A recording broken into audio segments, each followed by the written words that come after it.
I think the number one lesson that I've really gotten from this is the value of collaboration. Before DFS, my instruction was oftentimes just based in media, so I'm teaching media, but now I'm actually thinking about how we can actually use media as a tool to affect our community and affect the world around us. DFS has impacted my instruction first and foremost in greatly expanding my idea of what is possible in the classroom. It's been great to have someone from DFS to be able to come in, bounce ideas off of, come up with amazing projects, and then they bring the technology into my classroom. So even though we don't have the technology, they can still do video projects, audio projects, work on computers because DFS makes it possible. I've seen how holistic approaches to education, so for instance, doing a media project in science where students have to do a lot of writing about science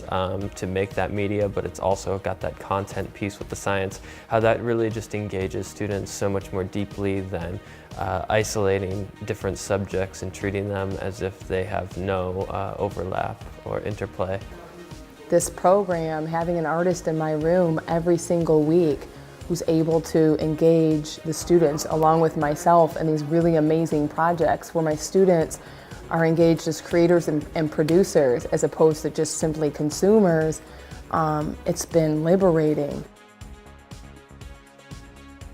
You know, they're really holding themselves accountable for their classroom behavior, which is something that we definitely hadn't had at the beginning of the year. But they've become so invested in the work that they're creating, the videos and the graphics and the audio recordings that they're doing are just really incredible, and I think a lot of that has to do with the way that you know, these young people have changed the way that they feel about their classroom environment, and I think DFS has a big part of that. You know, I've seen turnarounds and transitions from students who, you know, teachers would tell me, oh, they never do anything, they're always in trouble, and you know, those students become the most engaged in a project, and really just their whole attitude shifts about the class.